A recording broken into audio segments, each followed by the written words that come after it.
Welcome to the second installment of painting up this Moon Lit Ogre. This time, we're going to focus on painting the wood, leather, and stone of this ogre's accessories, as well as quickly paint up some non-metallic metal. Before we get started, we're going to take a look at this enlarged photo of the non-metallic metal on this ogre's wrist to show you that we'll be giving the middle finger to smooth blends when painting non-metallic metal as well. We're going to start by base coating all of the wood, leather, and cloth that is on this ogre in oak brown by the Army Painter.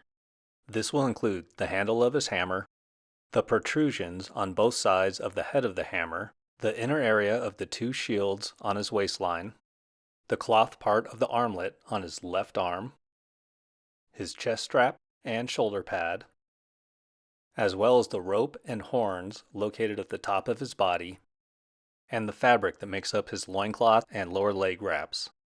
I'm going to take this brown base coat right up to the point where it meets the blue that we applied earlier, and I'm not going to be afraid to leave darker areas in the recesses.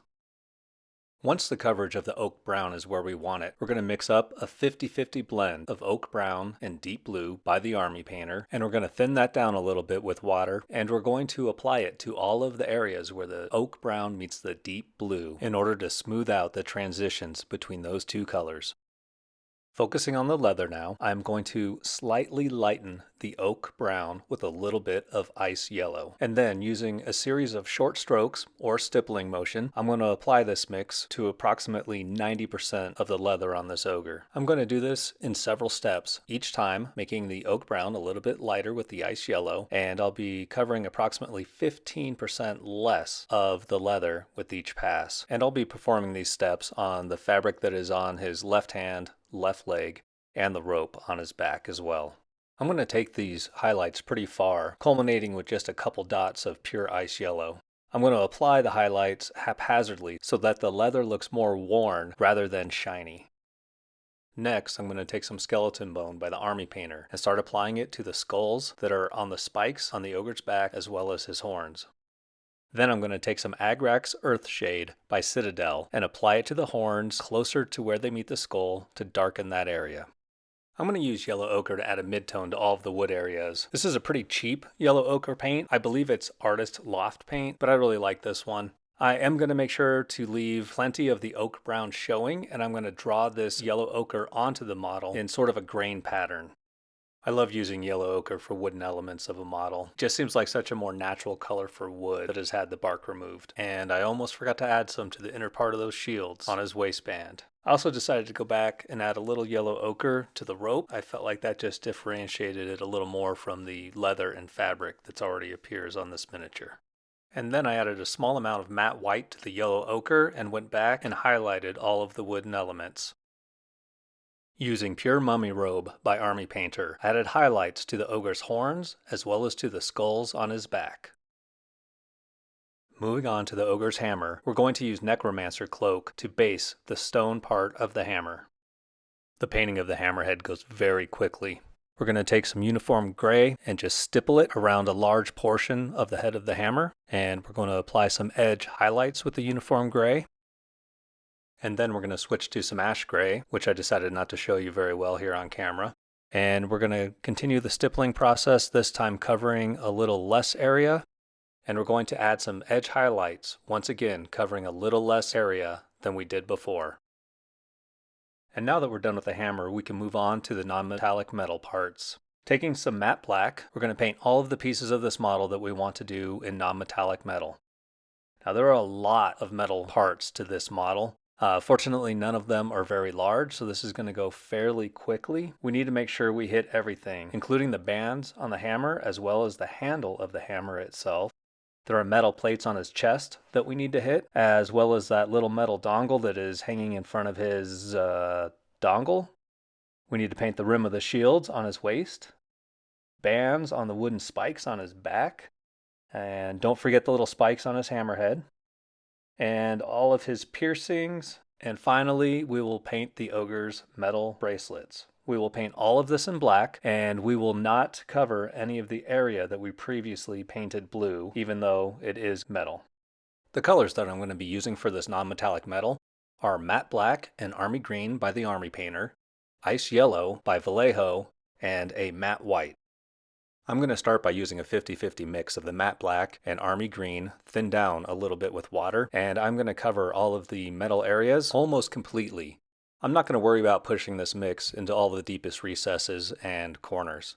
I'm going to apply this in a few coats. The first coat is still going to read very, very black because of how transparent acrylic paints are. And then with each additional coat, I'm going to cover just a little bit less than I did on the first coat, and that's going to gradually bring us up to the green color that we're looking for. Throughout the non-metallic metal process, I am going to use strokes that run perpendicular to the direction that the highlight is traveling.